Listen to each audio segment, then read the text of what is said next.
This is my second conversation with you all about a very important theme, that how we can live our life with a sense of freedom and happiness. I think this search for happiness is a universal search, as I said last time, that the entire life can be just looked at from the prism that I want to be happy and I don't want to be unhappy, and the entire sequence of life moves in driven by this fundamental pursuit of happiness.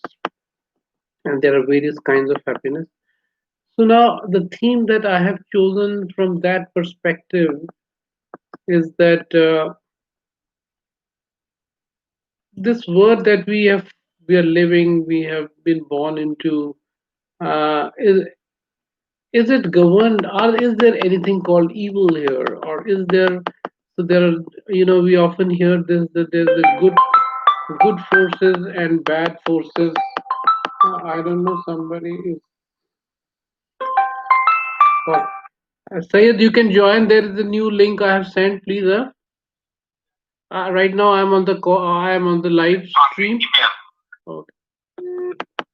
Okay. Sorry for this interruption. I think I'll keep it off. Some people are. Okay. So, is this word governed by? There's some disturbance in the background. I hope it is going off now. Uh, there. Okay. There is some. Yeah. Okay. So, is this world governed by good forces, or there are evil forces also which are there to torture us? Is there hell? Is there heaven? I mean, I don't know about those hell and heaven, but there are good forces or there are bad forces. Is there anything called evil in this world? So evil is an interpretation where we say there are some forces which are uh, out to harm and damage and destroy us. Asur, so, Devta and Asur, this uh, thing has been going on in our tradition, and even in Christianity, and even in other religions, I believe that this debate is always there. And we also question, is this world fair? There is so much of poverty, so much of suffering. Is there evil there in this world? And so these are a very common questions in the mind of every thinking human being who's born in this earth. So that is the basic question I want to address, because if we believe that this world is governed by evil forces, then we will operate in a different way.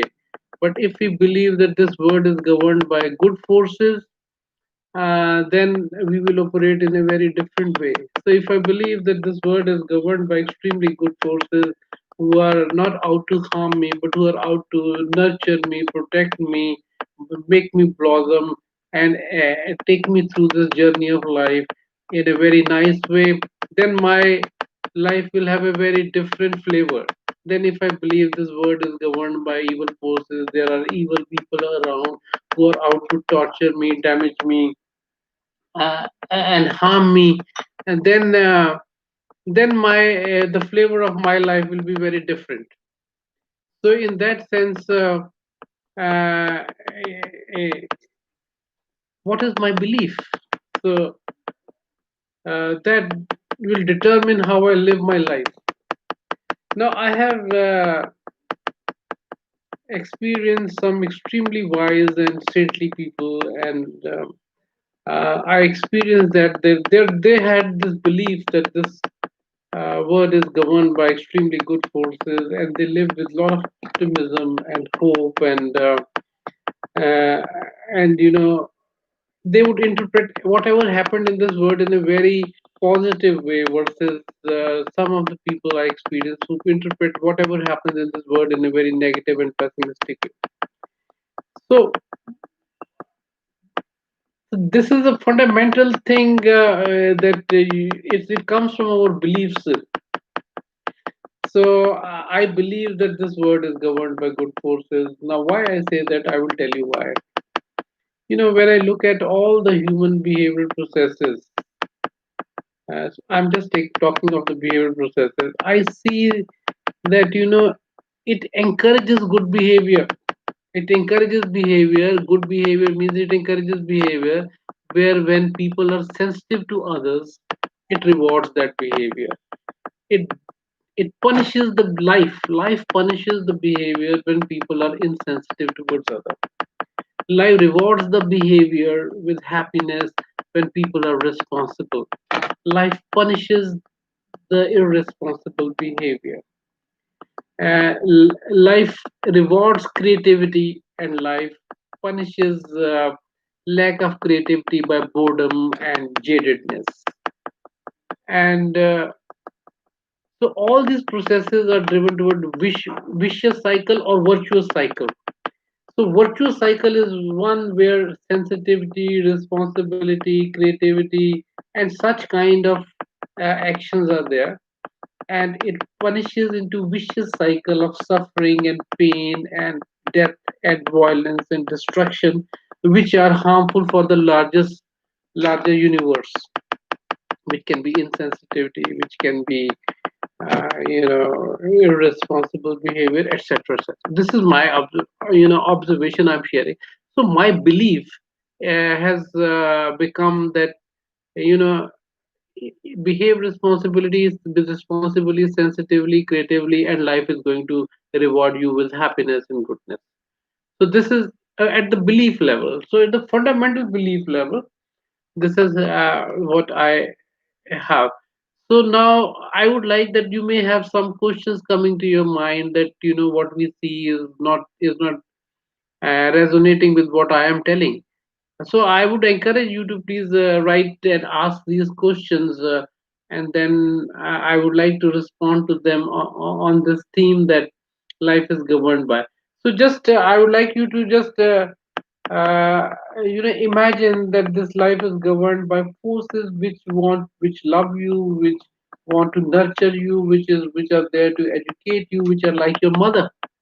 Mother is always concerned about child's welfare and happiness, and does everything that child feels happy for its happiness, for its growth, for its nurturance, for its development. So if you believe that even when we grow up, we are always looking for such kind of mothers in our life when they are not there.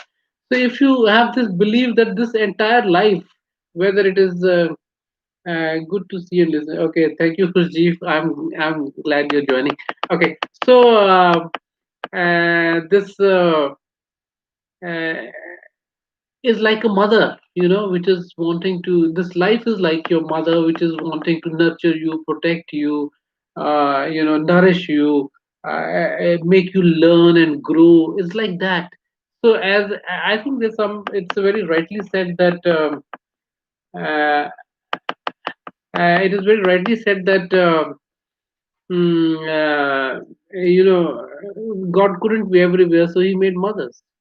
So I said, even when you grow up, so you have to experience life, look at life, and experience that life is nurturing you. So live with that belief, and this will be self-fulfilling. You'll start seeing it then.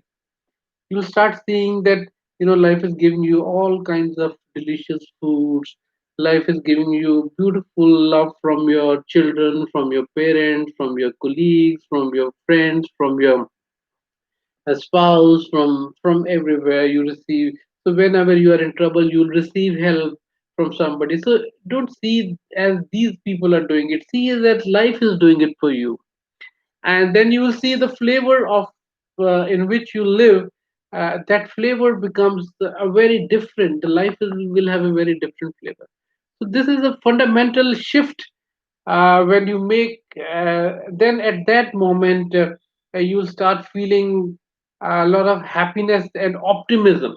Whatever will happen, you see, whatever happens, we start it is always our interpretation which makes us feel what we feel. So when you live with this belief, then your interpretation is bound to be positive. It is not going to be a negative interpretation of things. So you will say, Even if something troublesome is happening, then you say, okay, I well, so-called trouble is also an interpretation. So you say, I welcome it because it helps me to develop my problem solving skills. It helps me to I'll feel happier after this trouble is gone. I get more energized when there is a trouble. So your interpretation of so-called trouble will be very different, so-called problem will be very different if you have this attitude. So you these trouble, so called troubles or problems or परेशानियां तो आती ही रहेंगी. This is the way life is nurturing you. It is the way it is developing you. It is the way. So what is your attitude? Then attitude becomes that I will, in the end all things will be well. Satyamev jayate. The end will be very good and truth will win and truth has to prevail. So that attitude will come from this belief that life is nurturing me, protecting me, helping me, and I move towards sensitivity, creativity, and responsibility. So this is one message of hope that I want to give. And the other, the ultimate, which is the second one. I'm not getting questions, so I'm going on. I hope it is uh, you know not becoming one way. It would be great if you can keep on asking question to me in the this live chat. So please don't hesitate to ask any question that may come to your mind, and put it so I can read. Yes, so many good people suffer and many evil people flourish. Well, Pramod, I will respond to you. That's a very nice question. That we say that so many good people suffer and many evil people flourish. Okay, I will respond to that. Uh, uh, you see, there is another. No, I'm thinking this is a that we see that so many good people suffer and many evil people flourish. Now we often see that a lot of corrupt people and a lot of people who have amassed wealth and all that, they seem to be enjoying life based on their material possessions, based on their so-called success. I believe that one, we are judging that they are flourishing based on their external accumulations and external accomplishments. That is one. So I would say that the real flourishing is when you are at peace with yourself, when you have a sense of satisfaction, when people respect you from their hearts as a person, not because you can give them something or not because of some selfish reasons. So, so in this case, there is some difference in the way I interpret it in terms of flourishing. And secondly, I believe, this is my belief, that this flourishing cannot stay there forever. This flourishing may be there for a short while, like the shooting star. So they flourish for some time, but not for a long time. Then the question comes, yeah, how could this guy? Okay, if from the history, if we take the example, I will take this example. Like for example, Aurangzeb, and he had such a long reign, and he had committed so many cruelties to the our society, and etc etc, and he flourished in so-called from external viewpoint. If we look at it, we'll say he flourished. Hmm? Okay, my answer is, I think if we go a little deeper into the history, he was the one who murdered his brother and took the head of his brother to his father and presented him when he occupied the throne. Uh, and do you think he can really be happy? Can such person live in a happiness? And he's all the time fighting and involved in some battle or the other battle. So I would say, Pramoji, that this flourishing needs to be looked at in little more granular detail to understand whether it was really flourishing or not. And on the other hand, did our society bounced back, even though suffered? Many great saints came onto the fore, like Guru Tegh Bahadur. He was beheaded by Shah Jahan, by Aurangzeb, but uh, people remember Guru Tegh Bahadur with a lot of respect today. But How do we evaluate Aurangzeb today? We say, oh, he was a horror. So see, that's why he flourished, may have seemed to be flourishing for a small while, but in the longer span of life, in the history, and the respect you have in the people's mind. And I can tell you that this is very important point. I'm sharing that uh, uh, that any heinous, insensitive crime is committed by making my own feelings numb. So a criminal has to numb his feelings to commit any crime. So if he numbs his feeling, he numbs the good feelings also.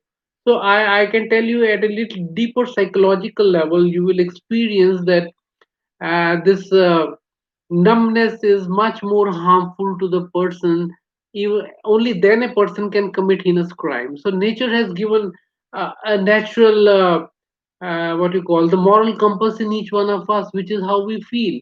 So I think nobody has said it better than Christ 3,000 years, 2,000 years ago, that don't do unto others what you don't want others to do unto you. So that moral compass is there in each human being here. I think each living being, in fact. So, in that sense, this moral compass is there. Only when we numb this moral compass can we commit anything which is insensitive, and we do commit insensitive by becoming numb. And that numbness, one has to pay the price. I don't want to go into detail, but there's a lot of huge price to pay if one is numb. Okay, let me take some more questions. uh,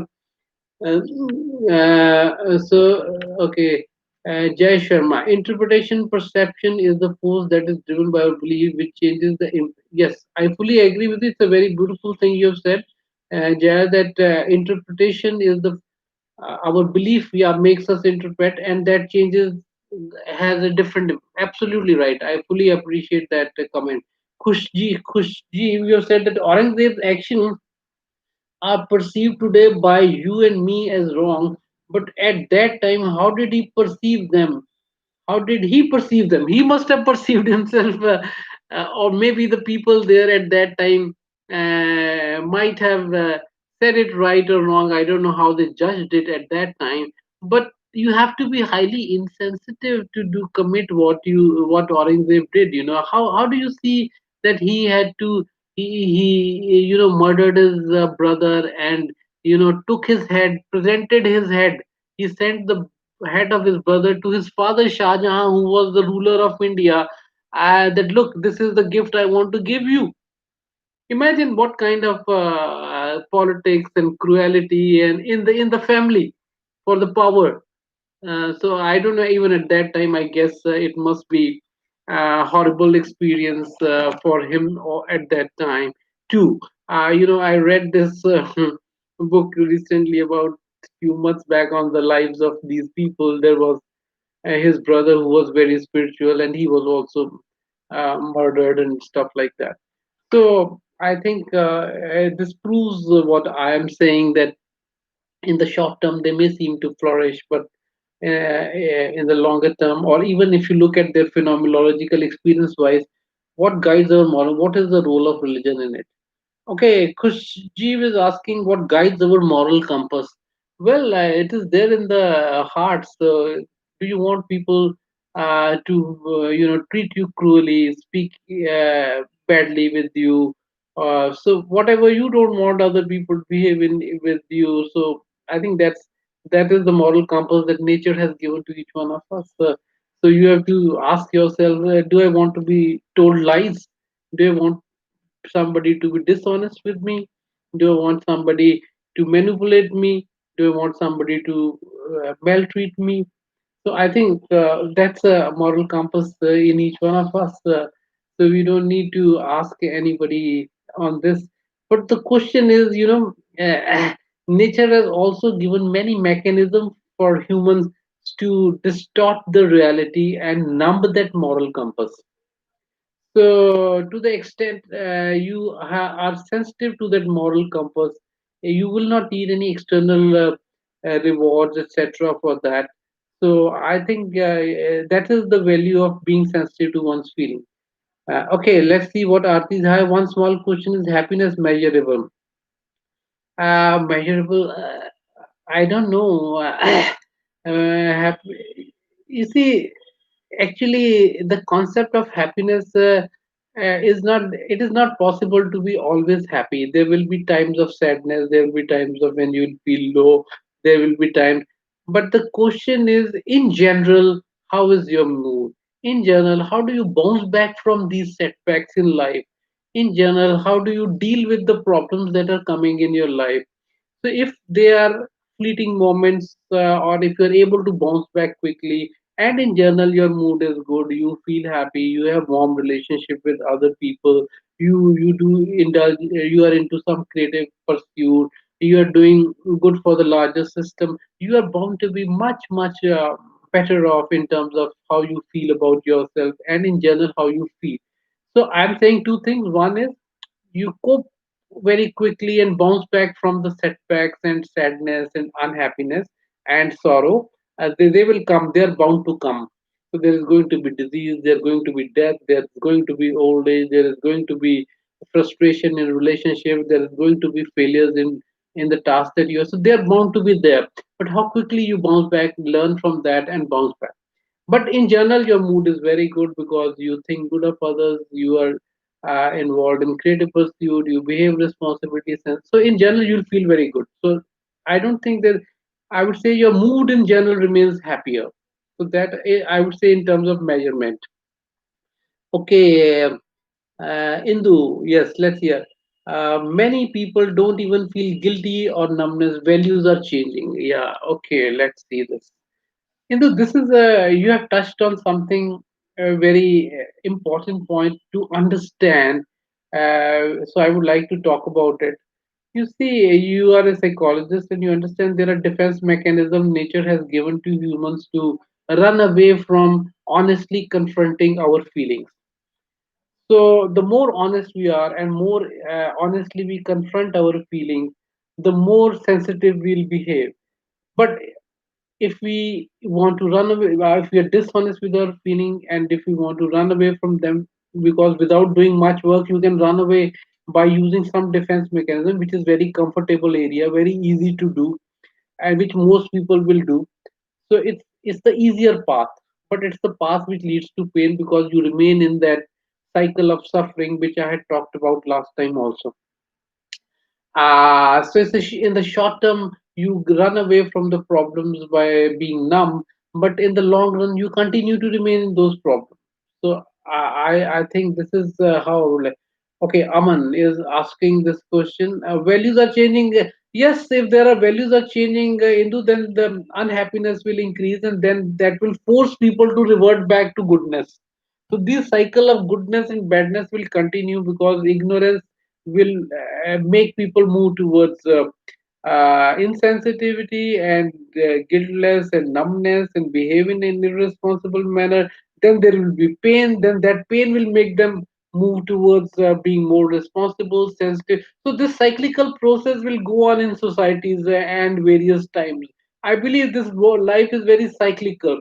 So there will be some periods of life where will be a lot of goodness, and there will be some periods of life where will be a lot of pain and suffering and selfishness and insensitivity will prevail. So this is a cyclical process, I guess. This life has it in a cyclical way. This is my conjecture. You have to reflect on it. Okay, Aman sir, glad to be. Okay, thank you. Happiness should not be considered as an outcome, but actually a state of being. Actually, there is a paradox here, Kushji. I think that's a very nice point you have said. If you pursue happiness, it will evade you. So happiness is not something end state. Happiness can be in a journey. Right now, I'm talking to you. So I am challenged also. I want to convey my message also, and I'm enjoying it also because that way I'm using my creative faculties to express in a way that is easily understandable for you. So right now this journey is happiness, but it is also initially there is a stress in builds up to okay how I'm going to convey what I want to convey. So this is a mix of this, but then this leads to more happiness because when I'm able to do that and deliver it in a way, then I feel happier. So I think as long as you are involved in creativity and your intentions are good and you are pursuing, so enjoy the journey. So I would say, outcome, but actually a state of being. So that's right. So enjoy your journey, the here and now. I think the life has to be lived in the here and now. I will take up one of these topics later. That rest all is imagination, past and future is gone. So here and now is the only reality. Okay, Vishnu Prabha, if one cannot diet with the peace or can't sleep peacefully, there is something wrong. Yes, I think Vishnu, you have said something which needs to be touched. When we make ourselves numb, when we don't feel, when we run away from our feelings, when we are not fully aware of our belief system, when we have not worked at learning from life, then those feelings will have a way of coming out. So there may be guilt, there may be sadness, there may be regrets, there may be all kinds of painful feeling. So that will not make one feel at peace with oneself and may even disturb the sleep. So the solution remains the old, which I have shared earlier also, that reflect, learn, apply, and keep learning. So life is actually it's a very challenging game. I would say it's a very challenging process. Life. It's not to live a very happy, peaceful, good life is a very challenging task. It's not an easy task, but because it is challenging, therefore it becomes enjoyable. If it was easy, then it would not have been that enjoyable. It's a challenge to has become a challenging, so it is challenging. Nature has made it challenging so that people can enjoy this journey in that way. Okay. Unless something is challenging, people don't really enjoy it also. So it's a really challenging game of life is a very challenging game. Okay, so the questions are not there, so I will now take up another very important related to this task, is that I want to share this. Today morning when I woke up at around 5 o'clock in the morning, so I was feeling quite fresh, but at the same time the weather was little cold, and I found the bed very cozy. So I said, okay, let me sleep again today. So when I went out to sleep, so I was in I went into some dream. So I remember clearly what the dream was. So I'm going to share. So I thought in some old Delhi, I have got this house, family house, and then I am sleeping on the top floor. Or I'm alone, and I go on the top floor on the chat, and I go and sleep there. And while I'm trying to sleep, I see this building is started moving relative to the buildings nearby. And then I suddenly see it is moving like as if earthquake has come. So it was shaking badly. And then I say, okay, can I run to the stairs? I said, no, I can't run, because if I stairs can be very dangerous, I can be killed. Or should I go and near that wall of the other house? And then I said, no, if it falls, then so I was just in that turmoil, what to do. And then suddenly I say, okay, after some time, it becomes quiet and the building doesn't fall. And I have a sense of relief. And then I wake up, and then I sleep, and then I wake up, and when I go down to my house, I find some relatives are there. My cousin, his mother, and his daughters are there. So they are about to leave. So this is, why don't you come along with us? We are going towards Faridabad. So and we on the way we'll meet our guru. So I tell them, look, this is what happened. I was sleeping. I think I was dreaming that this quake came. Actually, no quake came. This is what happened. So, but I felt very relieved. So I shared with them this incident, that this is what was happening to me. And then on the way they go to their guru, I was reluctant to go inside, but then they take me in and all that kind of thing. And then while we are going out, on the way we stop somewhere, and this my cousin says, okay, tells his daughter, you take the car, we'll come back later because we have some work. Pradeep and I will come. And then within 10 minutes that work is over. I said, yeah, why have you sent them? We could have gone now. We'll have to look for auto. I was feeling little frustrated and all that. And then suddenly my eyes open up. I wake up. So I this all this thing is happening in a dream. So thank God I am in my home. I don't have to, look for some auto or car to in this jungle of Suraj Kund and go to Faridabad. Thank God I am in my bed, and also thank God that there was no earthquake. It was all a dream, and therefore this dream has come to an end, and nothing has happened to me. It is such a relief when there was a so-called bad dream, and when I wake up, I find that there is no such dream, and nothing has happened to me. I am in my comfort zone. No harm has come to me. I don't have to travel. I don't have to bother about earthquake or building or old Delhi, or I'm comfortable in my home, and it was such a relief. Now, why I'm sharing this dream-like thing is that means while the dream was there, it was very live and all those feelings were coming to me. But when I wake up, I see that, oh, it has of no significance to me. It was just a dream. Now, this message I want to say is that this is the ultimate salvation, ultimate, what I can say is the ultimate safety net for humans. For example, I die right now, and when I die, I see myself dying, and when everybody is done, this world is finished. Nothing has happened to me. Oh, that was a dream, good or bad, I don't know. Whatever it was, but it was a dream. To me, nothing has happened.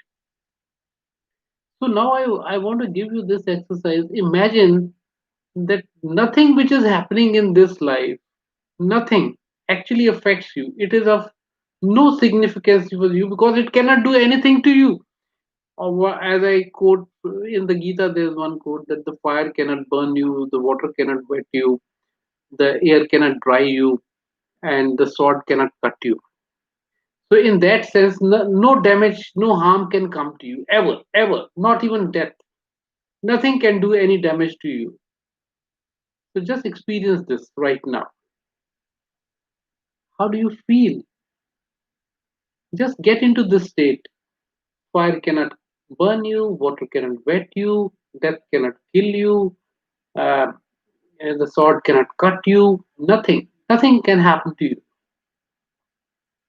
Just stay in this feeling that nothing can happen to me.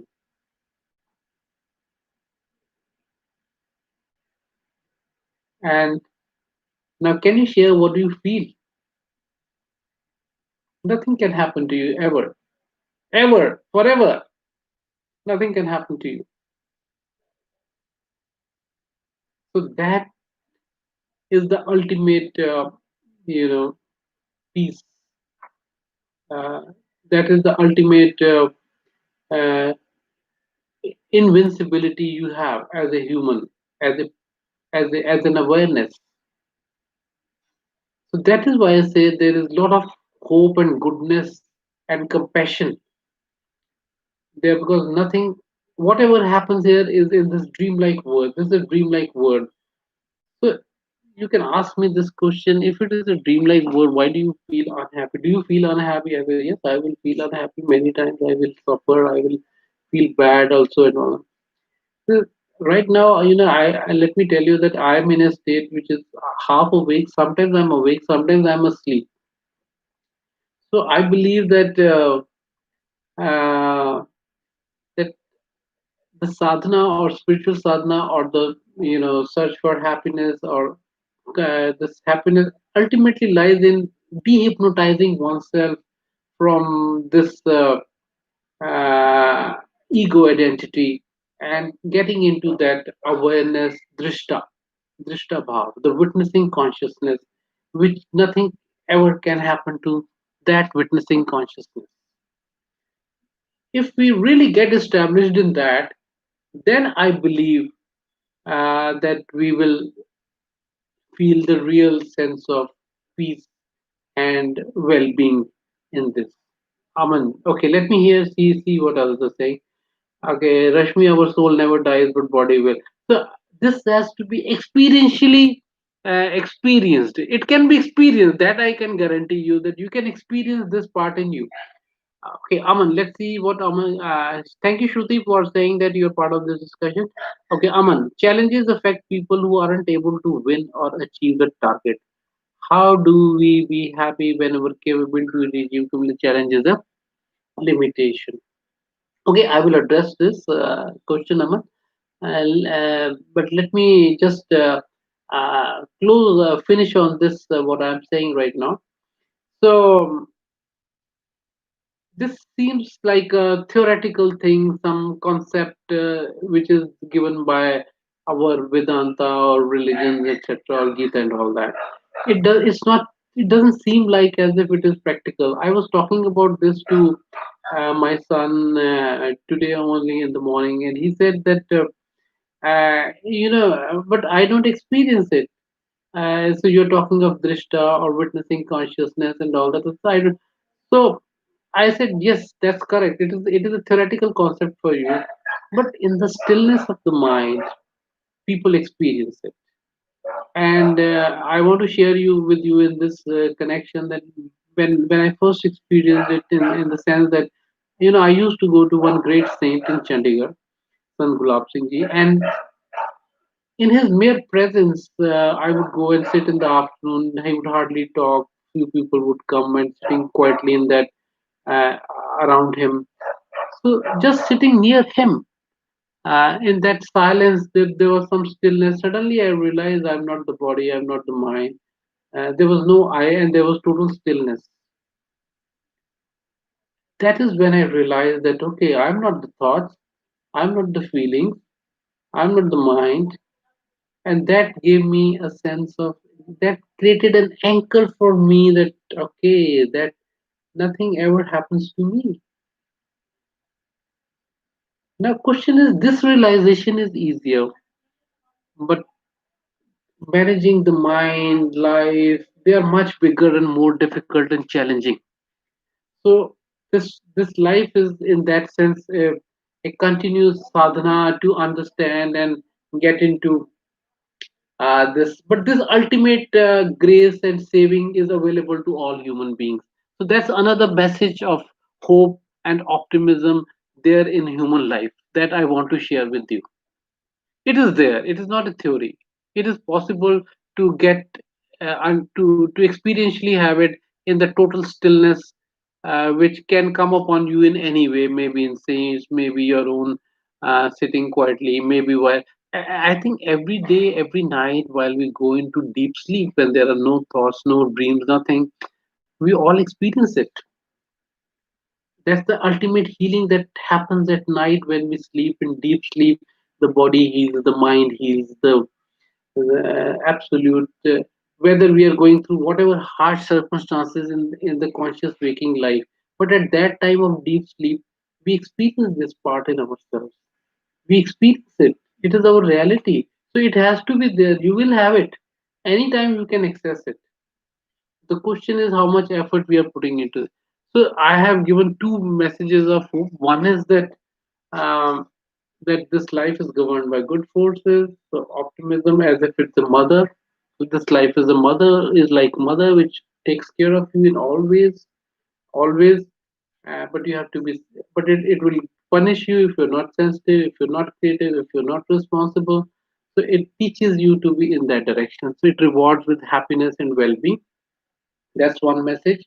And the second message I have given is that ultimate freedom from suffering comes in that stillness. In that stillness, you realize nothing can ever happen to you. The fire cannot burn you, the water cannot wet you, the sword cannot cut you. This is why you will see the great saints. For example, I'm taking the name of Guru Tegh Bahadur again. He says, what is that? You want to cut my body, cut it. You can just harm the body, but not me. I mean, that gives the kind of strength. That is what gives Indian, mystics such strength to come out with such feats of greatness we hear often from these great spiritual heritage that we have. So these are the two important messages. So belief that this life is good, and belief that we continually increase our sensitivity, sense of responsibility, and creativity. Continue to work. I keep learning, reflecting, applying. And second message is that stillness, drishta bhav, nothing ever happens to you. So this is that's why I'm very positive about life and very optimistic. I no doubt I experience the moments of sadness, suffering. My expectations are frustrated, but then I learn from them, and that is why it has made my life rich. I'm able to share with you because I have gone through that. Without that, my life would not be as rich as it is today in terms of experiencing. So every experience which life gives me, whether it is pleasant or unpleasant at that moment of time, is I see it okay. It has to be good. That's and the other is if you look at life, the sun is millions of billions of miles away, and all the energy is coming from sun rays, and photosynthesis is happening, and our food is being manufactured because of those sunlight.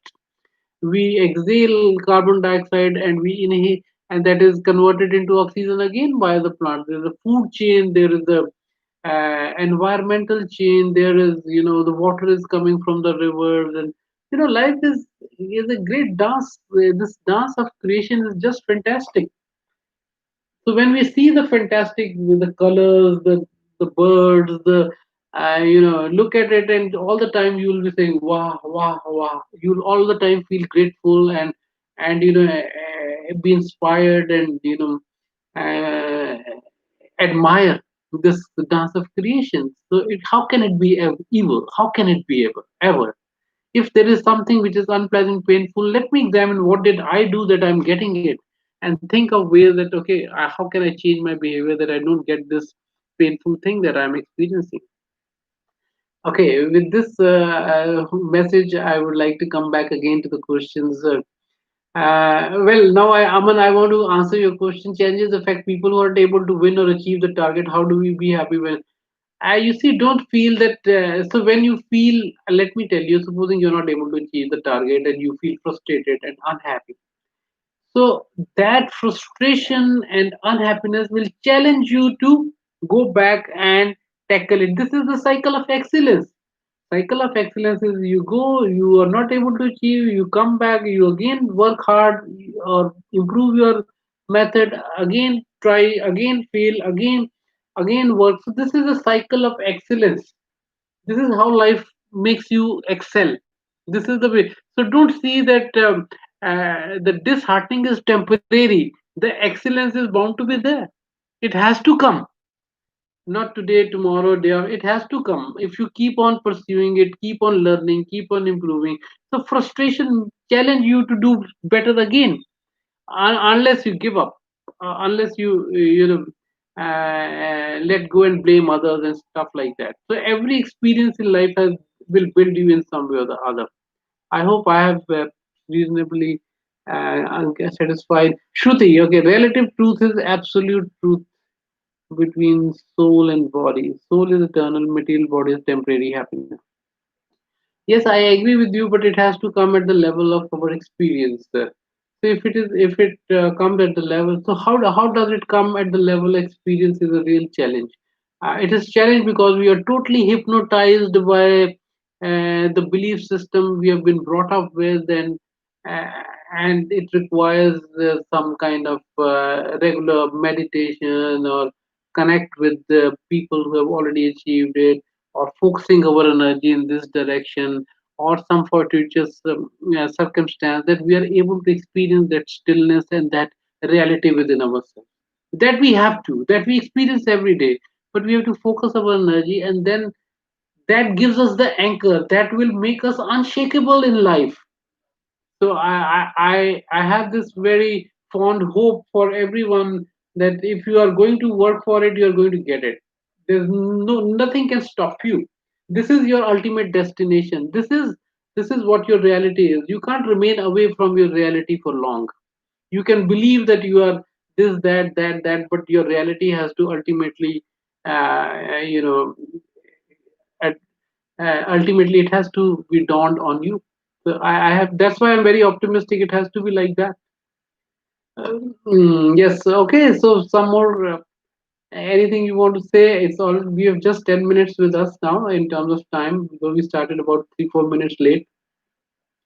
And I would like the more interactive it is, the more questions you ask. I don't want it to be one way. I am thinking of ways how we can, make it much more experiential rather than mere, thought level, head level thing.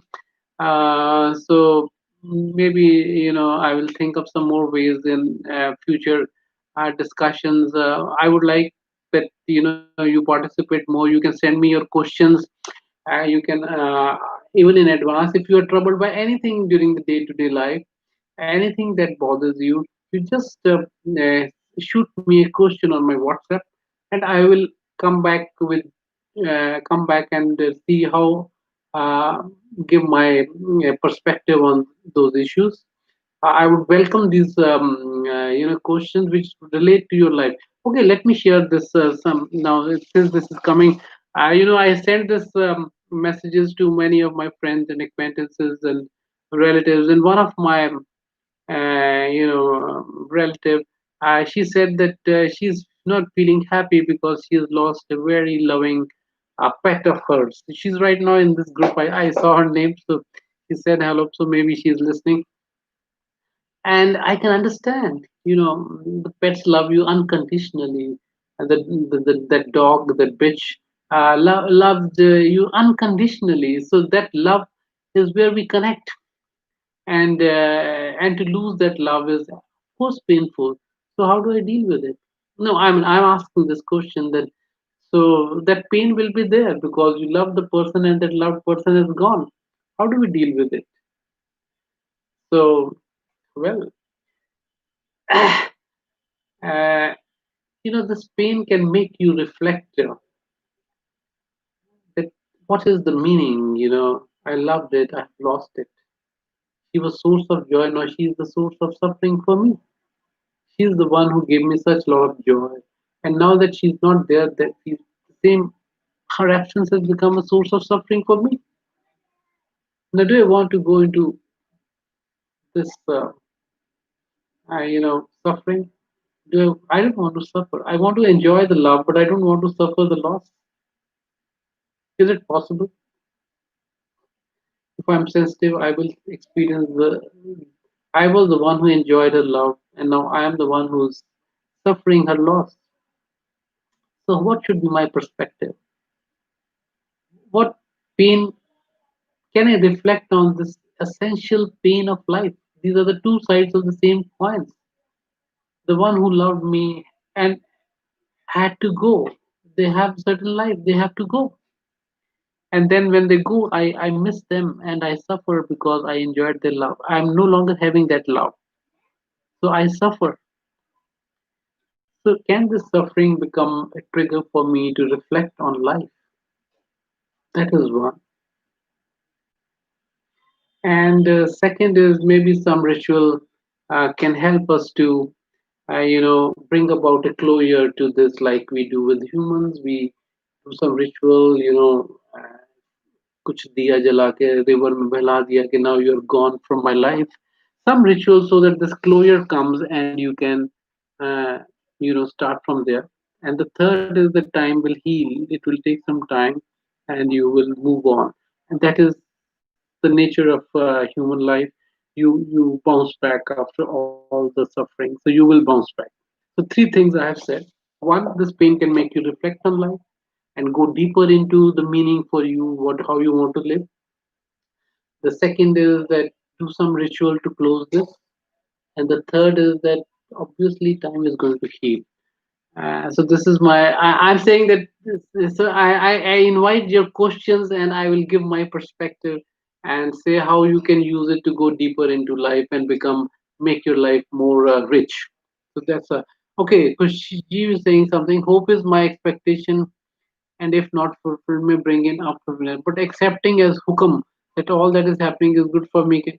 Obvious. I think this is fantastic. The ultimate understanding when people have, when saints have, when people who have reflected on life, They have total acceptance with what his life is given. Total.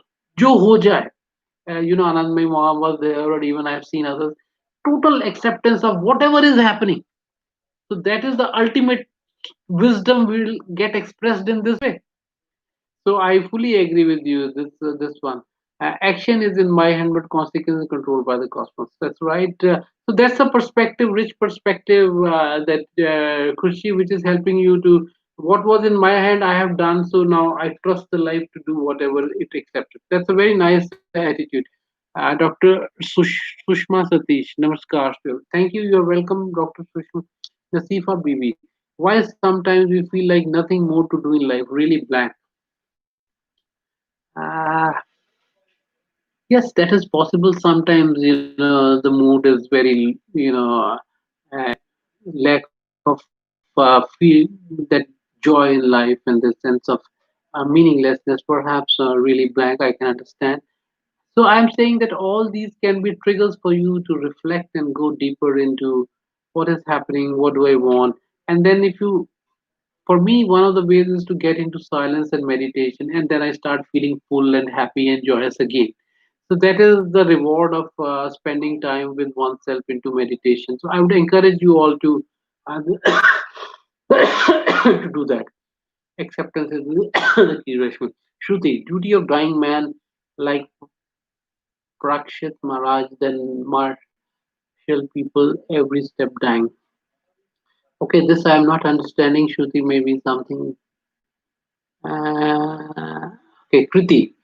Pain makes you more strong. Yes, we suffer, but we come out more strong. Yes, that if that happens, then pain has done its work. So I fully agree with you, Kriti. That's very nice of you to say that. So, so welcome whatever happens. Pain comes, then it gives you an opportunity to learn, and then when the pain is over, you'll be happier. When happiness comes, you enjoy. So you enjoy in all the circumstances. So that is what is the attitude. If at that time it is painful, at that time it is difficult, but yeah, we go through pain. Yeah, good, right? That's right. Okay, I think I'm first of all, I would say that I'm really very happy that all of you took time and joined this uh, discussion with me on this. This is coming from. I just want to reiterate that wherever you invest, wherever I invest my time, I grow in that direction. So if I invest my time in looking at my mind, looking at my life, looking at the issues in my life, and reflect on it, the more I will learn about it, and the more free and happy I will become. So, in that sense, when you will come here and discuss with me, you will get motivated, you will get charged to reflect on life, to work on life, and we form a kind of a network where we encourage each other to do that.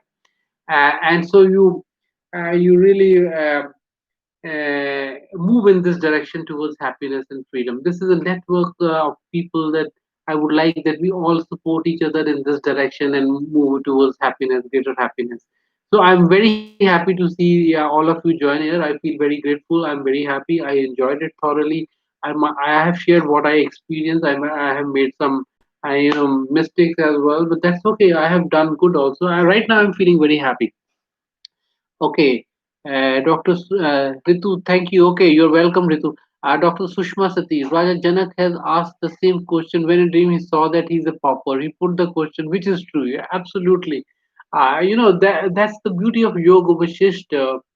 And I think this story everyone should read. कौन सा सच है वो मैं जो गरीब भिखारी था या ये सच है जब मैं राजा हूँ to to this Vashish replies, perhaps I think it was the Vashish. I don't know who was the guru. I guess it was Vashish, who replied, or Ashtavakra. I guess I don't know who was it. He said, "ना ये सच है ना वो सच है और सच क्या है वो आपका दृष्टा है वो आप जानिए." Okay, you answered my question without my asking. Thank you, Ritu. That's okay. Yeah. Okay, this right now it's 8 o'clock, and with full heart, full of gratefulness and happiness, I say goodbye to you and looking forward to you. I have kept it twice every month, second and fourth Saturday. I hope this frequency is okay. If you feel this frequency needs to be reduced, I can reduce it once a month. But I feel that at least twice a month it keeps us charged, and we can go into this. Thank you very much. Love you all. I'm grateful for your presence here. Thank you very much. I'm now, you know, ending this live. Thank you. Thank you, Ji. And I guess this will be available on YouTube. You can go back to it and listen to it again if you will. दुख सबको मांझता है कभी. Thank you, Vishwa. It's a nice contribution. Thank you very much. Thanks everybody once again. Thank you. Bye.